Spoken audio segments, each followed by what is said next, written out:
Let's go back in time to 1932 as Converse brings you historic footage of the legendary original Celtics with whom all great professional teams are compared. We have now taken over your radio.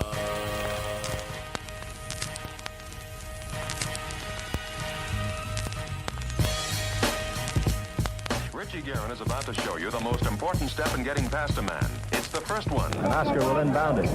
The men in green, the Milwaukee Bucks, that's Alcindor against Bellamy. Anderson has Jordan. Allen shakes free, gets two! Gilmore on Stop! Oh, brother! lead, Toledo artists. You get 21. 4:28 to go in the first quarter for the Cow Palace. Here's Barry. Jordan, open, Chicago with the lead!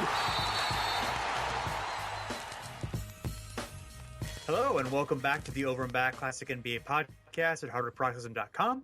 I am Jason Mann. With me, as usual, is Rich Craich. Hello, Rich. Hi. Did anything happen? I was gone the last week. I was moving, so I don't know if anything happened in basketball, but I feel you can clue me in, so Okay. I'm waiting. Have you, I saw Chandler Parsons signed a deal with the Memphis Grizzlies. Yeah, That's wow. pretty big news. How significant. yeah, I feel like we should talk a lot about that. Timothy Mozgov. I'm looking at the newswire right now. Yeah, Timothy Mozgov to the Lakers. Wow, a lot of really important moves going on. Movers and shakers of the world. Keep looking. See. Okay, I'll keep. There probably some bigger news there. Let's see here. Zaza Pachulia, Warrior. Wow. Yeah. He's That team's really upgraded from last year. That's true. So, of course, we are the big news. Yes. Kevin Durant joining the Golden State Warriors, leaving the team that he had played for his entire career, leaving the team for the team that beat his team, overcoming a 3-1 series lead before they, in fact, lost a 3-1 series lead in the finals. The Golden State Warriors, the team of the moment, the team of the last couple of years in terms of dominating the story of the league, even though they lost in the finals, but they, of course, won 73 wins during the season, one of the greatest teams of all time, even without the championship. I still put them in that category. So there's obviously been a lot of discussion in the past few days about Durant, how people talk about Durant, how people feel about it. Seen a lot of conversations. Some of it, most of it, I think, is trying to be fair to him, but is not, there's different sides of this. There is is this how a superstar behaves? Is this, is he being disloyal? Does it just sort of suck from a competitive perspective? So we wanted to kind of unpack the things that we had seen discussed, sort of see where they come from, weigh in on it a little bit, but just sort of, I think it's more about, it's less about debating it and more about talking about the conversation itself. And also we have a lot of things that, even though, there's never been a player as great at Durant at this point in his career, him being only 27 or 28, to join a team as great as the Warriors, because that combination of things has never happened before. With the salary cap rise, a team like the Warriors has never had an opportunity like this. Durant's, a player in Durant's stature has never really had an opportunity like this to join a team this stacked already, even though they had to make some cuts to get Durant going. So, obviously, there's a lot to unpack here. Anything you want to throw in there before we kind of get started? No, not really. I mean, we'll get into a little bit of the historical context as well of other guys. Like you said, it's kind of hard because there isn't like this comp of the Warriors are such a special thing of what they were able to do and how were they able to do it. And like the cap has to expand. Kevin Durant has to be this player that comes in at a certain age and signs, X amount of deals. So he's available at this time. And the big thing too, that people are kind of forgetting as well, is that a lot of it is that Steph Curry had to sign what people are sort of in retrospect going, oh, it's such a team friendly contract. Well, at the time he was, an off injured, leaky ankled like guard that nobody was really sure what he was going to do, if he was going to be healthy. And it just so happened that, they signed into this deal. And, in the Warriors, they probably took a little bit of a risk because he could have just had a horrible ankle injury and said, hey, I'm never going to be that good. My ankles won't hold up or whatever. But instead he turned into, one of the greatest shooters of all time. And then they got, into decent drafts with guys like a Draymond Green and a Klay Thompson. They were able to draft those three guys, the Klay, the Steph, Draymond, sign Steph to a team-friendly deal. Be able to get those guys to all buy in. To as Steve Kerr bring in a new coach, and that coach just instantly clicks with them, and then Durant just so happens to be available when the salary cap, there's so many things that have to happen to make this scenario play out so that there isn't really a comp. So people looking for direct historical comps, you're never going to find that, but we found a few that are relatively similar, I think, in a lot of ways. Yeah. One thing before we can do it that's going to lead into a decent conversation there is I think the one, because you can kind of see how the Warriors were built and the Thunder were built, and both are built through having really great success in the draft, of having 3 or 4 years of just incredible drafts in a row. The Thunder getting Durant, of course, at first, then Westbrook and Harden and other players as well, and Serge Ibaka, that's who I was thinking of, who's of course been traded. The Warriors, of course, getting Steph and then Klay Thompson and Draymond Green, all those guys. Those were lottery guys, not Draymond, but Thompson and Curry were, they were lottery guys, but they were, not like top 5 picks, like they were, 8th and 9th around that spot. So they were, benefited from some luck in, both teams did. But what the Warriors did that the Thunder never really were able to do is the Warriors put in players who were kind of, complete veterans with a lot of like multi-dimensional skills, who were sort of like established players, putting in Iguodala, putting in Bogut, putting in Livingston, guys like that who were perfect complements for their stars. And the Thunder were never quite able to accomplish it. Yeah. I mean, they had, they had veterans too. I mean, they had Nick Collison, who's, good, role players. It's not like they didn't have talent around them, but it was just, the chances that the Warriors took on that talent, on that established talent, even though the, Curry and Draymond, all those guys were started off very young and, kind of became superstars in their mid 20s or so. The Thunder's timeline was a little bit earlier, but the Thunder kind of stayed ahead of their timeline a little bit and tried to get, guys kind of with upside and kind of guys with potential, but didn't necessarily have the same complete players to complement those guys. And how much that had to do with it is up in the air. We're not going to litigate everything that's happened, but we're going to have a little more discussion about kind of how the Thunder built the team and and things like that, and kind of where they go, where they fit among the what if possible dynasties of all time. And I think that should be thought about when we have that conversation. Sure. So I guess the first thing is the opinion is, Kevin Durant taking the easy way out. Like, on one hand, like, yes, I think it's going to be easier for him to win multiple championships with the Warriors, with the Thunder. Like, he has a chance with the Warriors to really to be a dynasty. I mean, the template is there. You never know if it's going to work. Obviously, they lost to Cleveland this year, which very few people saw coming. So it's far from guaranteed, but they certainly, they have 4 players who are in their late 20s who seem to complement each other perfectly, who have, unbelievable shooting and playmaking and passing. So is this taking the easy way out? Is this how a superstar behaves? How do you feel about that? Yeah, for me, it's not necessarily the easy way. And by the way, for the record, I don't, to me, I'm not, I don't care that he did this. It's fine. I actually enjoy the Warriors. I'm going to enjoy watching this team, next year, and I'm going to enjoy people.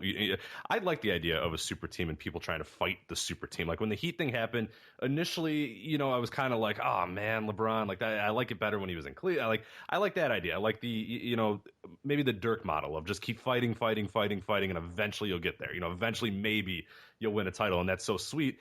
That's cool, but it's really cool too to see a super team as well. And then if it becomes a thing where people are going after that team of every game now against the Warriors are going to be appointment television. That with the big 3 of the Heat, that's how it was. You could not skip one of their games because you knew whatever team they were facing, be it a Utah, be it Memphis, it didn't matter who it was, they were going to bring their best because they wanted to beat this super team or whatever. Like that's really fun. That's kind of cool. At the same time, maybe it's a boring pick from Durant because I almost kind of like this idea of Oklahoma City and the Warriors being that sort of 1-2 punch in the West for a while. I mean, that's sort of a maybe sort of fantasy world that I had, that Westbrook and Durant would go, hey man, we got this close this year. Hey, we were 1 game away from toppling these guys and going to the finals and do whatever. Let's do this. Let's add this. I like that idea too. I always like, we on this podcast, we talk a bunch about, Celtics Lakers of the 80s and of other eras, of how cool that was. The Pistons Bulls of the late 80s, early 90s, of that sort of embedded rivalries of those two teams that just battle each other time and time and time again. And then maybe this side gets a little advantage, and then this side does, and this side that's cool. You kind of lose that now with this Durant thing, and that's why I would almost call it, in a sense, maybe boring or disappointing. But I don't care that Durant went there. I don't care that a superstar can do this. It's fine. It's whatever. You know what I mean? Like the idea that there's a template for how superstars behave and how they're supposed to act and how they're supposed to approach their careers and what they do is just silly. And we're going to talk about examples in history where the superstars have done this. Like guys that are all-time great players, top 10 all-time players, have done this exact same thing, not to the same level maybe as Durant, but they've done this, and it's not like a crazy thing. Like the idea that there's a template, that this guy just sticks with the team that drafted with him and does whatever he can to win with that team is just it's weird, and it's just not true. It's just guys don't do that. It just doesn't happen. I mean, guys have obviously done that. I mean, a lot of players, special players have stayed with their team, and there is something special about a Tim Duncan career, or guys who are able to, or Kobe, guys who are able to have a lot of success for one franchise. There is something special and interesting about that, but I don't think there's any moral virtue in it. Right, especially when Kobe won, Kobe's first 3 titles were as a result of a superstar coming to his team. You know what I mean? Yeah, like, that's right. There's examples of countless ones. Yes, everybody. The problem is, and we come into this with almost any NBA discussion that we seem to have these days with the masses, is that like, yes, Michael Jordan won a bunch of titles with the Bulls. He stayed there. He was the leader. He was and people kind of assume that everybody now has to follow this sort of template of oh, well, Jordan did this, and Jordan, you know what I mean? Like, I feel like that's such a strong cloud over how anybody thinks of modern superstars. Like, we know that LeBron follows that cloud all the time of the Michael Jordan thing. It's just always, always not following the Michael Jordan template. So we, boo, hiss, it's a very strange behavior that people have with it. Yeah. And I do think there is something that's going to be missed in the fact that the Thunder, it did seem like a really interesting, exciting, budding rivalry between the Thunder and the Warriors, and we're not going to get that. And that is a bummer. But this does open up a couple of things. One, like I don't think that the idea that he doesn't want to be the star or doesn't want the pressure, holds much water to me, because he's gonna get the pressure. I mean, they're going to have such pressure on them. Because LeBron definitely skirted any and all pressure once he went to the Miami. Like, nobody cared a thing about LeBron. You know what I mean? Like, like he's not going to get, I mean, there's going to be so much scrutiny for this. There's going to be so much focus on this. And if there's any sign of trouble, it's going to be, it's going to be an issue for him. And, from some of the reporting, like Royce Young's, reporting, like Durant is definitely a guy who hears the criticism and listens to it, and is occasionally angered by it and affected by it, and that's fine. That's human. It's they're not we all have things that we all have personality issues or flaws or whatever if you want to call it a flaw, but so I think the idea that he is taking the easy way out in that sense. He is joining better players. Obviously, he is joining Steph Curry, and it's going to be really interesting to see. Because there was definitely the perception that when LeBron left, that he was joining Wade's team, and I don't think anybody thought of it as Wade's team by after the second season or so, and part of that was because Wade, he dealt with injuries and wasn't playing the whole time, and he clearly stepped aside for Durant. I wonder if there's going to be anything, if we see that from Steph at all, of him taking a step back, or whether these injuries they dealt with in the finals, or if any of that's going to linger on and limit him, or if he just isn't going to quite get there athletically again. I mean, it's obviously hard to say, but I do think, Durant is third all time in points per game. I mean, I think that's easy to forget that he has been a tremendous superstar on the court. And, maybe part of the reason why he has, there's a thought that maybe he'll blend in and won't stand out, is because he's definitely a superstar on the court, but I don't know if he's a superstar in terms of like fame and in terms of like reputation on certain levels. Like, I don't feel like he's been a guy who, I think the free agency, I think this move has been like by far the most that he's, been discussed. I mean, and it's a big event, obviously, but I do feel like there is like there is sort of a gap between the ability of a player that Durant is and his level of fame and his level of buzz. And I'm not really sure why that is. I find that interesting, though. Yeah, no, I have noticed that as well. And I was, in driving home today, I was listening to a few different podcasts, and people were kind of equating that a little bit of like, that he seems like a guy that when you look at his numbers and you look at how good he is, that he should be like considered like the one of the the top NBA stars, one of the more marketable guys, and he's just kind of not. And I don't know exactly if that's by choice of him or by choice of advertisers or what's really done it, or maybe it is the market size. Yeah. But we see that people bring that up all the time, but there's plenty of markets that guys aren't. I just think he's kind of he's the guy that I remember when he first came into the league, he was getting a bunch of stuff, and then slowly but surely he kind of didn't. He just started playing basketball. He was a basketball player, and that's why it's a little bit interesting that people ascribe him to being or like you said, the behavior of a superstar. Of how is it? He's just a guy. I've always had this feeling of Kevin Durant that he's a guy that just like kind of likes playing basketball, and that's kind of it. You know what I mean? Like he has other interests outside of basketball and stuff here and there, but he's just a guy that I don't know that he wants this fame of, okay, now I can get in the movies and I can do this, except for Thunderstruck, which is one of the greatest movies of sure, any era. Sure. But I never saw it. I don't know. I don't care to see it either. Yeah, right. But I'm sure it's not very good. But I don't know. I don't know. But he just seems like a guy who just likes playing basketball, and it's like, hey, whatever. Like he wants to play basketball with some other guys and be on a cool team that has some. This is going to be a fun team. I think that's the thing that's most interesting is it's not just with a lot of these superstar teams. When we saw that with the first year of the Big Three Miami Heat, it was like, oh no, who's going to get the ball, or how are they going to get the ball, or what's the offense going to look like? And we saw with that first year Miami, nobody like Wade kind of dribbled a lot, and then you'd pass to LeBron, and LeBron would dribble a lot, and like. I don't think that's going to be a problem with Golden State. So I can see the appeal from Durant's side as like, hey, this is going to be a lot of fun. Like I'm going to have a lot of fun playing basketball, which I haven't really done in a few years, where it's been a lot of the load has been on me. And a lot of it just hasn't been a fun offense either in Oklahoma City. It hasn't been a very fun team. It's been a very kind of serious thing. And then now in Golden State, it's going to be, hey, we just kind of pass and shoot. And it's going to be, in that way, it's going to be a little fun. So I get it from that standpoint. He's just a guy that likes playing basketball. And it's interesting that every superstar in our mind or in the media's mind or narrative mind has to be this just undying killer that wants, nothing more than to win a championship. And that is true. It's a little bit of what Durant's doing, but in a sense, he's also trying to do it while having fun, which isn't that kind of like, it's kind of admirable in a lot of ways. Yeah. I think the 2015 season, and he was hurt, so this definitely part of the way to do with it, although he was healthy at the time at the All-Star game, but he had fewer All-Star game votes than Marcin Gortat that year, which I mean, he's had other years where he's been higher up, so that's not like the only time that ever happened, but it was like sort of stunning of like how. Well, it's not that NBA All-Star Game voters are always like, well, no, he's injured. He's not that. Like, I'm not going to vote for him. They're not like the most astute voting populace in the world. I guess the point is, once he was out of sight, he was definitely out of mind for people, and that wouldn't happen with a Kobe or with the super duper stars, and maybe going to Golden State will or Jeremy Lin increase that, right? Yeah.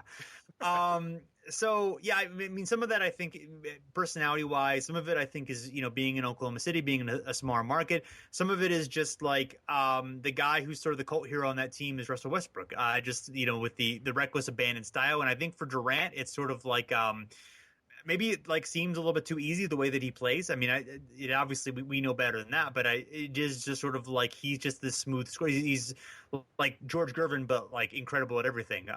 But it looks. Maybe it looks a little bit too easy, even though he's making difficult jump shots like Steph Curry, but not quite as spectacular. But I guess if you're a 6'10" guy doing that, it doesn't inspire the same awe necessarily.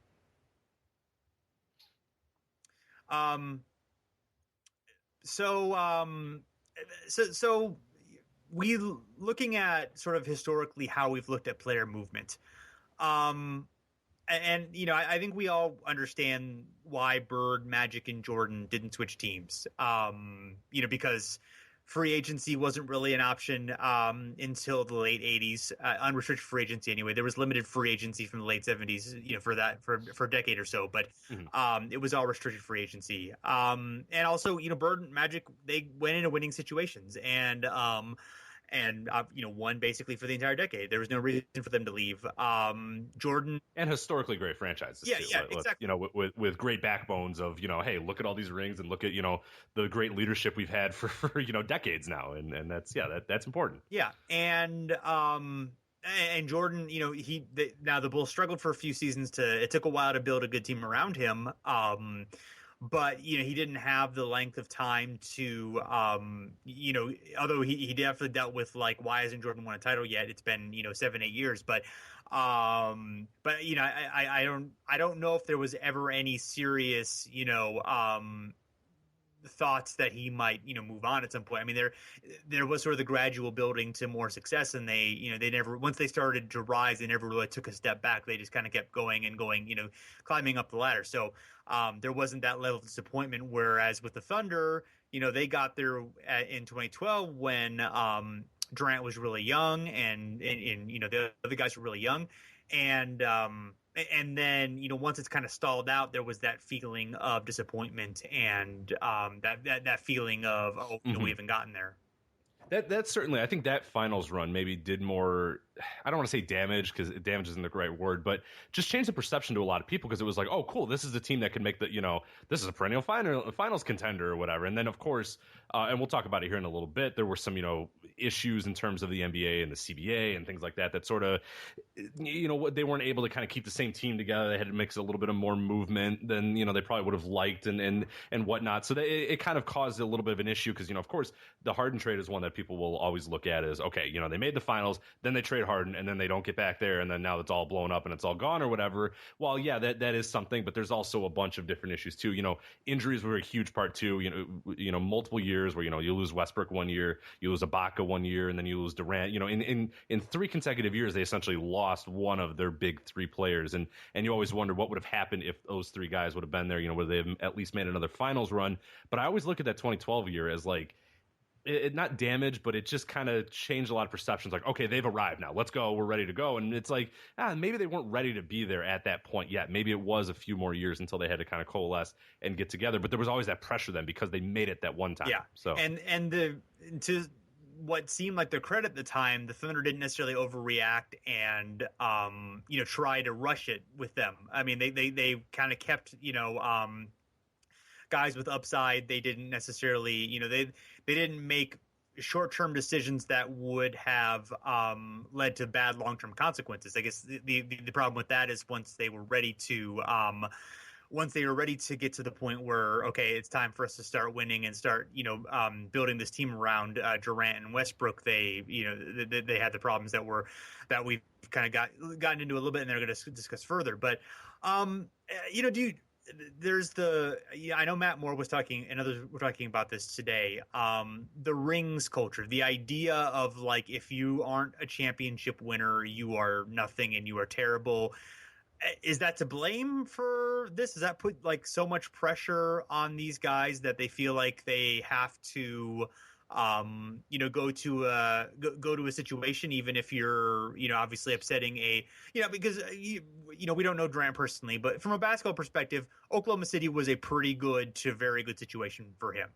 If the Warriors weren't there, they're absolutely a team that has a good chance to win a championship, and even still the dynasty potential is there. But is it just is it that? And do you think that's a new thing, or do you think that's kind of always been part of the NBA?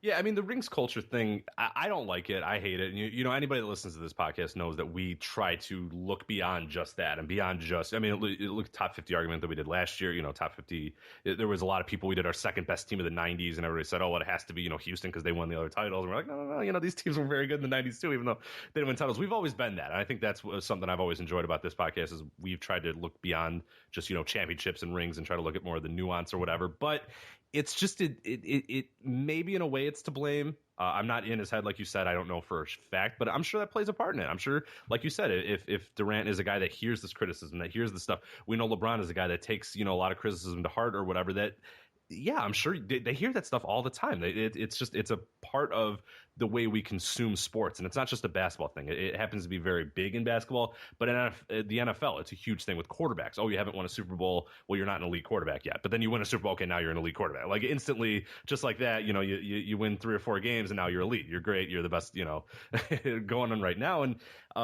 baseball, a little less so you see it, but it's.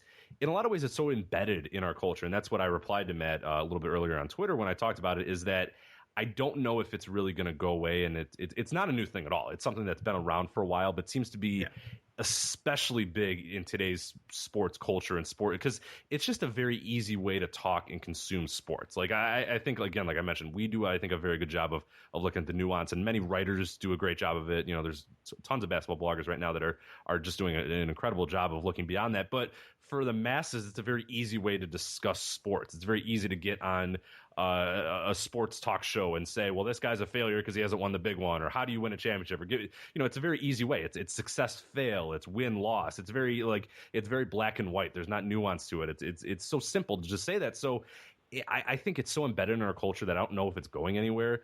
And I think it probably is partially to blame, but I think there's also other factors that you have to look into a little bit as well. But as far as the new thing, I think we can go back, and we've in this podcast looked in the past that it's not necessarily a brand new thing that all of a sudden in the last 10 years you have to win a title or you're nothing, because there's many examples of it, decades ago of there being questions about certain players because they hadn't won a championship, or, a Bill Russell reaching the apex of the NBA because he won the titles, and Wilt Chamberlain not because he hadn't won the title. So it's not necessarily a new thing, but I think there's a lot of hyper focus on it these days, more than maybe ever. Yeah, and we're obviously aware of it because social media too. I mean, that changes how we kind of the lens through which we view everything. If we're obsessed with social media, which many of us, the obsessive basketball fan and the obsessive Twitter, basketball fan, that's a lot of overlap there. Not everyone by any means, but that's where the conversation is for us and for a lot of people. So, do you think, because there's this idea, there's value in these guys who stay with their teams and are the 10 poles of their franchises. Dirk being with the Mavericks, that's incredibly valuable to Dirk, the Mavericks, and the NBA. Kobe, Duncan, those guys, that creates, kind of a stability that creates those teams are going to get paid attention to because they have those stars and because they've been there forever. They've built this equity. They've built this interest through that. They've had these accomplishments through that. But there's also incredible value on having players switch teams and these new combinations, and that obviously free agency drives an incredible amount of interest in the league and trades, and that's very exciting to imagine how these teams would take shape with new players. How the chemistry will work, how it will work on and off the court, all these things. These are all these stories are really interesting. I don't know if right now in the NBA, do you think there's the right balance between those two things? Like, to you as a fan, ignoring whether it's good or bad for the players. We can get that can be a separate discussion. I think we both want what's best for the players, but just for you as a fan, do you feel like there's too much movement with stars, or do you feel like about the right amount, or what's your feeling on that? I would say maybe a little too much in terms of, I think, especially with the way we look at athletic peaks these days, and when guys sort of reach their athletic peaks in a lot of ways, it's, to me, I would like it a little bit more if these guys stayed on a little bit. Like if Durant, and again, I'm not saying that I want him, like you said, I don't want him to not make, the max amount of money until he's 30 or whatever. But I like the idea of a guy getting to, that age 30 or something like that. And that's not to say that, again, I'd be fine if the teams gave them that money, but there was a benefit other than just the bird rights to let a team sort of keep the guys that they draft and go for it a little bit more. Because I would like to see a Durant and Westbrook, maybe a few more years. You know what I mean? Like maybe until they're 30 when you can really say, okay, they've reached their athletic peak. They haven't done it, and okay, we know now. But at the same time, I don't want them to be, a guy like a DeMarcus Cousins I look at and I go, oh man, he's just stuck in Sacramento, and it's it'd be so cool to see him on a different team. And there's so many guys we see. So it to me, maybe it's a little too much, but at the same time, I don't. I don't want it to become very restrictive either, because there are plenty of guys that I look at and I go, oh man, I wish that guy could go somewhere, or I wish that guy could kind of move on and do that. So I'm very conflicted in that sense, where in a particular case like a Durant, I would like a few more years to kind of see, okay, now he's, because I really think that Durant's reached his peak the past, few years, and really like to see him, okay, live out that peak with the team that drafted him, with Oklahoma City, and do that. Yeah. But at the same time, there are also tons of examples, like I mentioned, like a DeMarcus and a few other guys, where it's like, man, I really can't wait till I can kind of get away from their terrible franchise. But that's only because I value Oklahoma City as a franchise, and I don't value, Sacramento as a franchise, or a few other teams. So that's where I'm a little bit conflicted in that. Yeah, and it would be a neat story if Sacramento got its act together and was able to build a good team around Boogie, and then they were able to, start making playoffs and making great runs, and maybe a shocking deep run in the playoffs. I mean, that'd be a good story too. It seems like they're a long way from that, if ever, but. So there is that. I mean, Jordan, as we talked about, overcame, they were not a good team for about 4 years or so before, they kind of picked it up in years 5, 6, and 7. But, so it wasn't to the level of what Cousins has dealt with, and Cousins certainly contributes a lot of things to, that situation too. But, I think I'm okay with kind of how it is for the most part. Like I like that there are incentives for players to stay with one team, that the incumbent team does have some advantages. I think there is good. It is a good thing in stability for the league, and for me personally watching as a fan. It would kind of suck to have guys just change teams all the time, and no one to stay at their teams. So it's neat when guys do, but like I said, obviously, if you add what I believe is right for the players, I think they should have that freedom, and they should have that, and I don't fault them, for making that decision. I don't think it's bad morally. I see where there's some obviously there are costs and benefits to the league.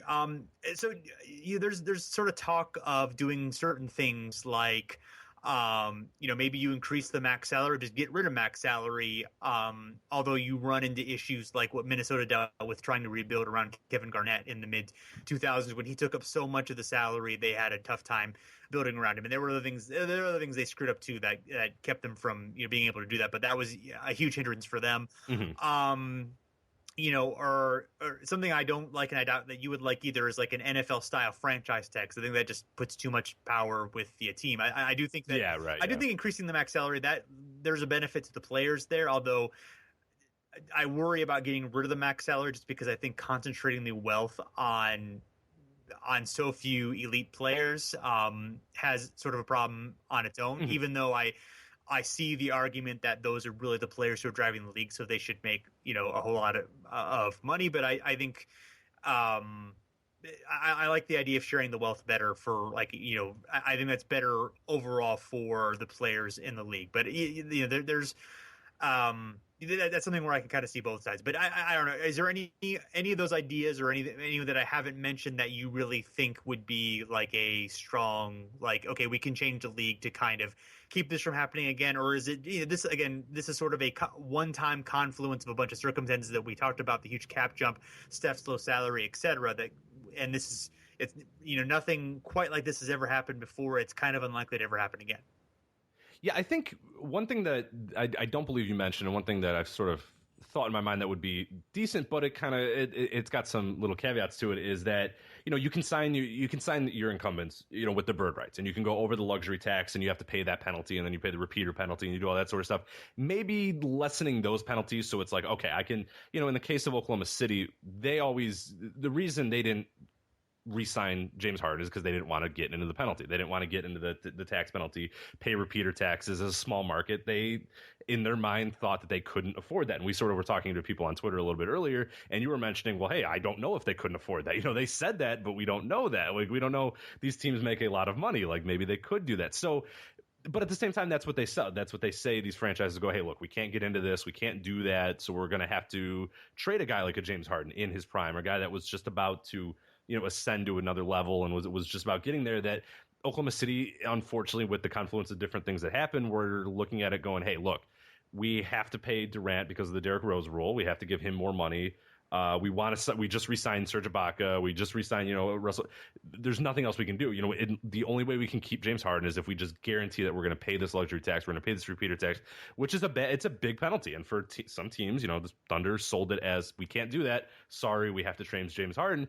That's something where maybe you look at and you go, okay, maybe if there wasn't so much of a penalty for that, maybe if there was a way that you can sort of get away from that. But at the same time, that would be a problem because there would be, you get situations again where the rich teams again could just kind of re-sign their guys forever, and then those guys never move or leave.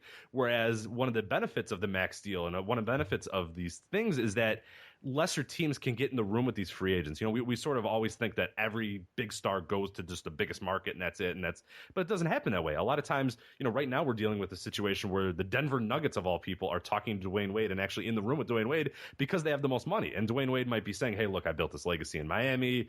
Cleveland wants me, but these Nuggets guys are going to give me a lot of money. It's like, you know what? Hey, I'm, 32 years old, 33. That's not a bad idea if I do that. I don't know that they're going to sign him, and I doubt they will, but it keeps those smaller market teams in the conversation if they're able to give that money. Whereas if you basically said, hey, these penalties are lesser, whatever, the big market teams are still going to kind of dominate in that way. And I don't know if there's any way to ever solve that kind of conundrum, but that might be one tool, is to maybe make the repeater tax not as big of a penalty, or maybe the luxury tax, maybe when you use those bird rights and go over your salary cap, that maybe you don't get penalized all that much. But again, we're talking about a very specific situation like Oklahoma City, where just a ton of stuff went wrong at the exact right time for them that it just kind of didn't work. Yeah, and a bunch of stuff went right for Golden State at the exact time. Right. Yeah, so it's obviously a big confluence of things. So there was a really great article by Roger Sherman of SB Nation, kind of looking at the closest parallels to Durant joining a power team. We thought of some of these independently as well, but so the two that I think are kind of the strongest, well, maybe three. One is Wilt Chamberlain joining the 1969 Lakers to team up with Jerry West and Baylor. Wilt was the 1968 MVP with Philadelphia. They had won the title in '67. West and Baylor had made the finals 5 times in 7 years, and losing each time, of course. So Wilt was kind of there to get them over the hump. We've talked about this a lot during our WrestleMania podcast, so there's no need to get into the details again. But they did end up winning a championship in '72, but it was kind of disappointment overall. Part of the issue was that they kind of had to gut their roster to get Wilt going there. And also Wilt was 32, Baylor I think was 34, and West was I believe 32 as well. So these guys were definitely in an advanced stage of their career, although they were still, particularly West and Chamberlain, were still incredibly effective players. The one that I think is the closest to the situation is Moses Malone in 1983. He had won the MVP with the Rockets in '82. Then he ended up signing an offer sheet to the 76ers. It was basically a restricted free agency type situation. Instead of matching the Rockets, it worked out sort of a sign-in trade with the Sixers. The Sixers had been to the finals in '82. They were not quite as elite of a team, and really their only star was Irving, although they had some other very good players, Bobby Jones, Maurice Cheeks, that sort of thing. And then they would really be a dominant team in '83 and would sweep their way to the championship versus the Lakers. So Moses was he was around 28, 29 at this point. So he was still in his 20s. He would kind of start to fade a little bit starting in '84, although he was still a very good player for a number of years. So this is the one. Moses was not leaving quite the powerhouse the Thunder were, although the Rockets had they made the finals in '81. So they were not, they weren't they were a pretty good team, but this is, I definitely think, the one where a prime star who was the MVP joining a powerhouse, the closest one to me that I could think of kind of fitting with the age timeline and fitting with a team that lost in the finals.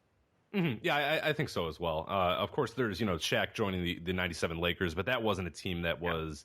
he was obviously, super dominant at that point, and just, in the peak of his career. But that was a team that, Nick Van Exel and Eddie Jones. And it's like, yeah, they won like 43 games and Del Harris was their coach and like fun. But it wasn't like that. It was, it wasn't like, okay, this powerhouse just got even better. Whereas, that Sixers and Moses is probably the closest comp that you can come up with, even though that Rockets team isn't as good as the Thunder's rather. The Thunder rather. That I agree. That's probably the closest comp we do have. Yeah, the Shaq. Now that Lakers team won something like 56 games the year before, but they did have to. They got rid of a lot of Divac, and they had to cut a little bit to get Shaq in there. So it wasn't like it was quite replaced. It wasn't quite joining this powerhouse. And obviously the Lakers had playoff struggles until Phil got there in 2000. So it wasn't there. The other ones that were mentioned I think are interesting is Earl Monroe joining the Knicks.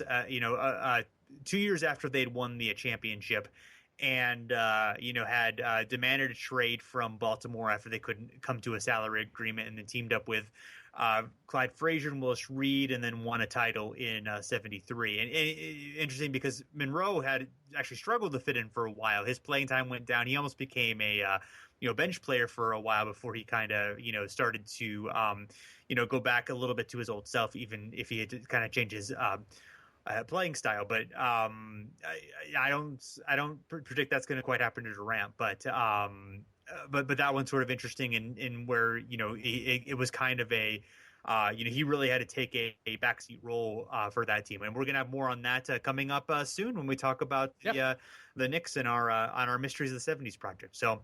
A couple other big ones. I think obviously you had fun with this one on Twitter. Charles Barkley, a couple of instances. Yes, because of course Charles Barkley today, as he's wont to do, and I think PSA, maybe we should just all stop listening to anything Charles Barkley ever says, but people still like to listen to it and react to it. And now, but there we go.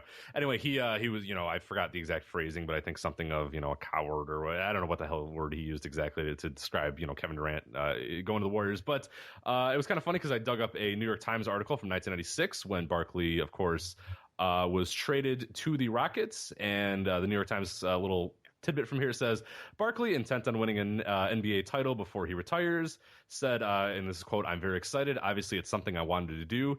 Houston was my first priority." And Houston, of course, had, won back-to-back titles.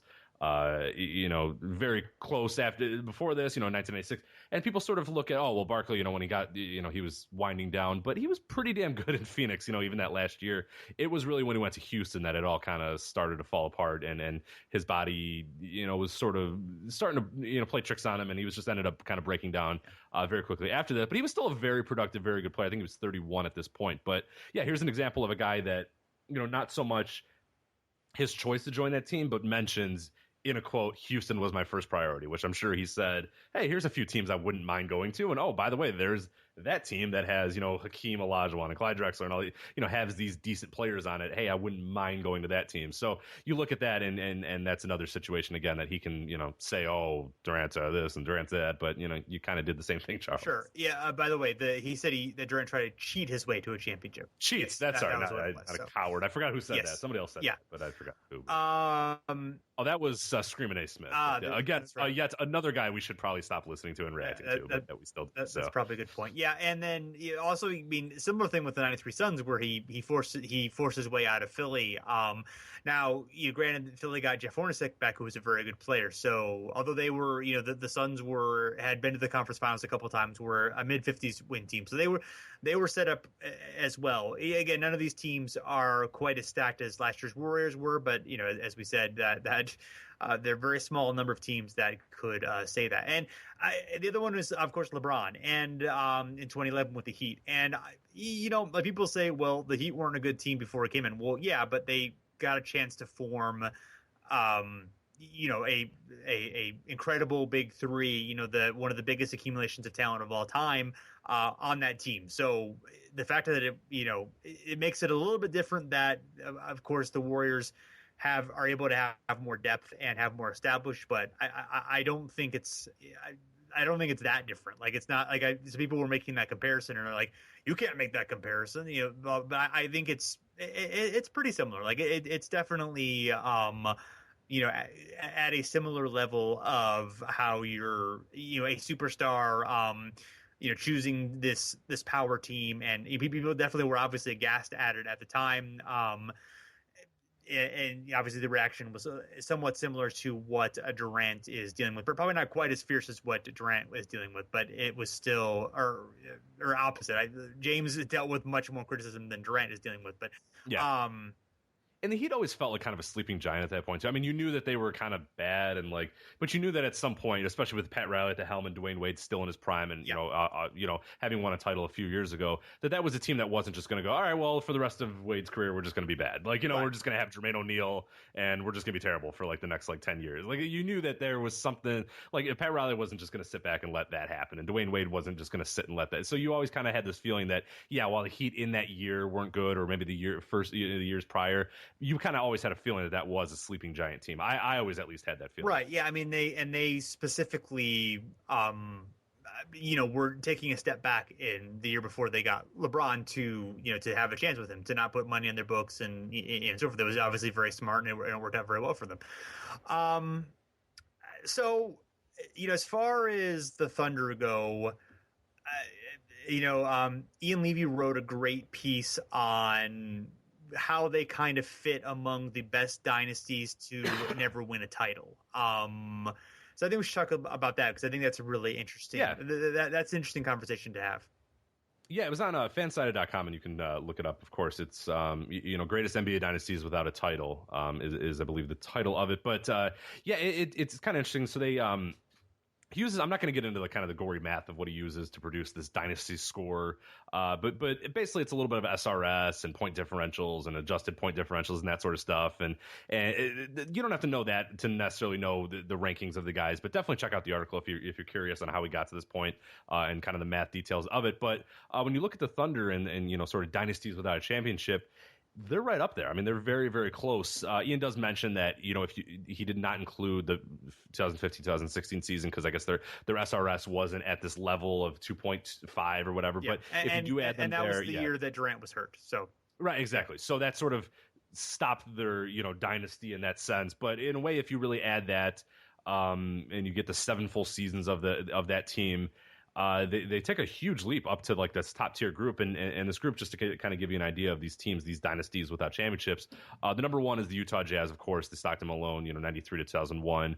They have 48 dynasty points, 8 seasons without a title. After them is the Dallas Mavericks of the early 2000s, the Milwaukee Bucks of the early 80s and throughout the 80s, the Seattle Supersonics of the early 90s, Phoenix Suns of the late 80s, mid 90s, Sacramento Kings, of course, the Chris Webber, Jason Williams / Mike Bibby, Vlade Peja teams, the Portland Trailblazers of the early 90s and basically late 80s. Then you have the Thunders right there, and that's without that 2015-2016 season. Then a few others kind of wants to know the Clippers, this current Clippers incarnation, the Denver Nuggets of the late Melo to post Melo time, and then the Phoenix Suns as well. The 7 seconds or less Phoenix Suns are right up there as well. But while they're not like the level of the Utah Jazz or even the Dallas Mavericks of the early 2000s, Oklahoma City is right up there as like a dynasty that just couldn't get it done, but we're very, very good. Yeah, absolutely. And the teams, this is in 79, so the 3-point era or 80s. So the 3-point era of teams. So this isn't including some of the early teams. I mean, obviously the Baylor West Lakers would definitely be a candidate as well. And there are some teams who only won one championship who I would kind of consider would be dynasties. Obviously the Milwaukee Bucks of the early 70s, Philadelphia 76ers of the late 60s before Wilt demanded a trade. They weren't quite as long here. They didn't win a championship, but the Magic of the mid 90s. I mean, that's obviously a huge comparison with Shaq and Penny for those 4 seasons. Were a tremendous young team. I think a lot of parallels between those teams as well. So yeah, I think they definitely are among that conversation of what if. And yeah, I mean, obviously it's a huge bummer if you're a Thunder fan, and it's sad to lose a favorite player. so those feelings are completely understandable.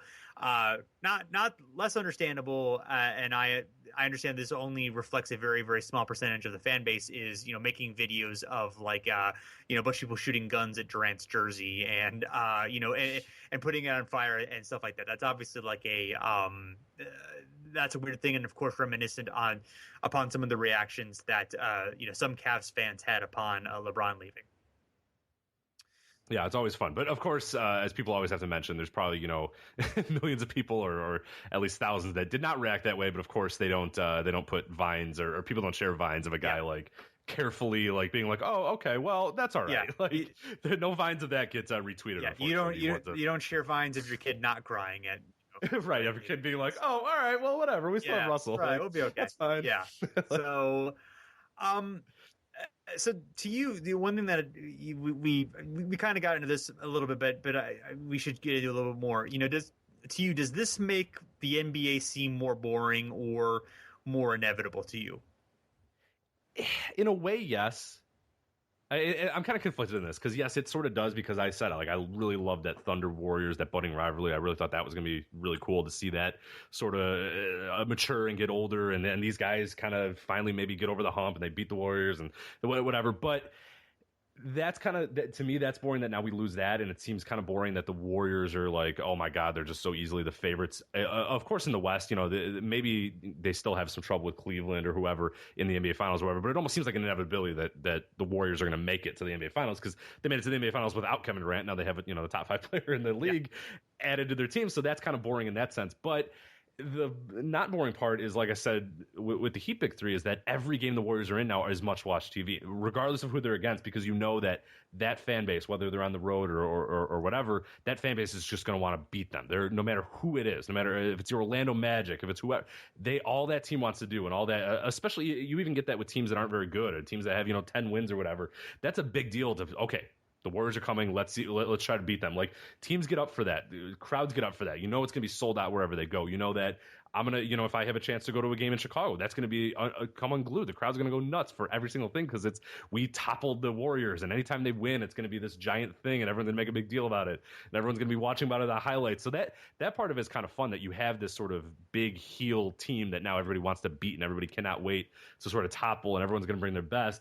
But it seems like at the end of the day, they're still just going to kind of make the NBA Finals, and then the fun's going to start. So the Western Conference playoffs rather become a little less fun in that sense. But we don't know. We have no idea what's going to happen. They might have some trouble gelling. There might be a team that emerges out of nowhere. This Phoenix that rises. All of a sudden Utah becomes awesome. You know what I mean? Like that's the fun part that you still get. So in a way, it is boring because I feel like the Western Conference is kind of settled. But it's cool to have a super team, and it's cool to have these teams sort of vie to beat that super team as well.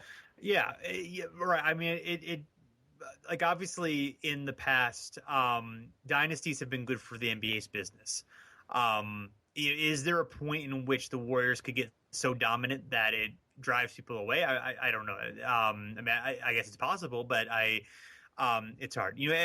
Personally as a fan, I mean, I'm going to have a lot of interest in what the Warriors do, how they play, how they look. I think they're going to be appealing to watch aesthetically, just, all the passing and all the ball movement and great shot making and being a terror in transition. I think they're going to be really good defensively too. Durant really showed a lot during the playoffs on that end. And, with probably less pressure to deliver offensively, he can focus on that more. Whether they're going to be going full board during the regular season is a question. I mean, I don't think they're going to be gunning for it to the point in which they win 73 games or try to break that record. But I do think that it's hard to imagine them winning like fewer than like 67 or 68 games just because of the talent that they have. I mean, anything can happen, obviously. And they are somewhat vulnerable to injuries. They had to gut their team a little bit. They lost some of their depth with, Barnes and Bogut and those guys. They've added some veteran guys, but, older guys are more susceptible to injury.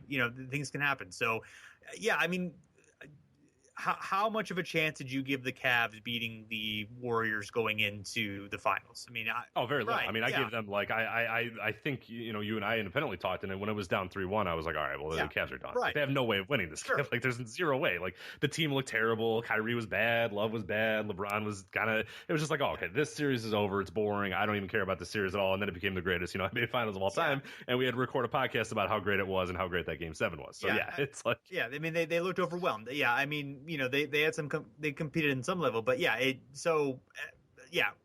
stuff can happen.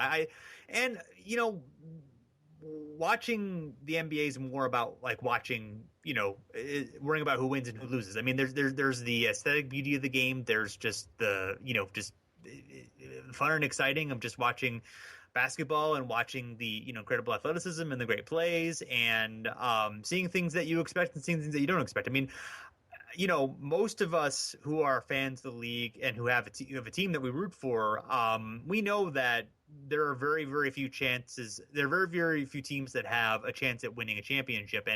And this is probably going to be a season in which that group is even lesser than usual. But, most of us live through life, with either our team never being a contender or, rarely being a contender unless we're, a fan of a few lucky franchises. So yeah, this is just kind of life. This is life as an NBA fan. You hope for the best, and you're probably more optimistic about your team's chances than you should be. But they obviously look like an incredible powerhouse, and they're worth it. It's worth considering whether at some point they make the NBA too boring. But we're a long way from that. With a lot of things have to happen for that to happen. So to finish up, you did some looking into where Durant and Westbrook kind of rank among the all-time duos as far as kind of the numbers go. Yeah, so just kind of a quick little snapshot. Durant and Westbrook, they have 1,148 games together. In that time, they accumulated an average of 86.3 win shares and a 0.198 win shares per 48. Also, 24.9 points per game, 6.5 rebounds per game, and 5.75 assists per game. So very good when you look at it. But as far as other big duos, they're a good duo, but there are a lot that are just a lot better. Yeah. Elgin Baylor, Jerry West, of course, almost 1,500 games total, or a little over 1,500 games total, 115.8 win shares average between the two, and a 0.178 win shares per 48. So they accumulated more, obviously, with more games, a little bit less on the win shares per 48. Stockton and Malone is probably your duo, and that kind of makes sense in a lot of ways. Nearly 3,000 games total, 217.45 win shares average, and then a 0.209 win shares per 48. So that's one that just kind of stands out as far and away probably the best of all time. Scottie Pippen and Michael Jordan, of course, a little over 1,500 games total, 135.75 win shares, 0.222 win shares per 48. So they're probably one of the better duos in terms of win shares per 48 and efficiency in that standpoint. But, you look at others and you look at the games total and the overall win shares, of course, Stockton Malone above them. Bob Cousy and Bill Russell, only less than 1,000 games together, 989. Rather 76.5 win shares, 0.175 win shares per 48. So a little bit less. Shaq and Kobe, a little over 1,000 games total, 85.3 win shares average between the two, and 0.212 win shares per 48. So they're very close. Win shares per 48, Shaq and Kobe are a little bit above Durant and Westbrook, but in terms of like overall win shares or average win shares, rather, they're right there. And then Kareem Abdul-Jabbar and Magic Johnson, one that we kind of forget a lot of times. 1,500 games total between those two, 108.85 win shares average, and then a 0.200 win shares per 48. So you look at Durant and Westbrook, I'd say the closest comp is probably Shaq and Kobe, though Shaq and Kobe a little bit more. And if you're into the rings argument, Shaq and Kobe has, a few more rings to talk about. Which is, it's not nothing. I mean, it's still significant. Yeah, and obviously, Stockton and Malone have that longevity and played so long together and had that excellence in the regular season, but obviously Pippen and Jordan stand out when it comes to the titles as well, even though they didn't play as long together. So, but yeah, I mean, it's funny that other than of these seven, two of them, Durant, Westbrook, and Stockton Malone, didn't win a championship, and then the rest of them basically, fueled. Well, I guess Baylor and West didn't win a title together because West won his at the end without Baylor. But four of these seven, fueled basically the greatest dynasties that the league has ever had, and then. And then the other half didn't, so it didn't have any, didn't have any together at least. So that's interesting dichotomy between the two. Absolutely. Yeah. Yeah, I will obviously I will miss the Durant Westbrook Thunder. Those two playing together. There was a kind of a fun kinship between the two. The Thunder weren't always the most interesting team to watch. It did sometimes devolve into a lot of isolations and so forth. But they grew together. Westbrook has this incredible manic energy. It's going to be interesting to kind of see how it goes with him being the star there, assuming he stays there. He and Durant they had a certain amount of yin and yang, and to see kind of their relationship evolve, and the kind of the ups and downs with the sort of them, whether that chemistry worked. I think their chemistry was was for the most part really good on the court. So I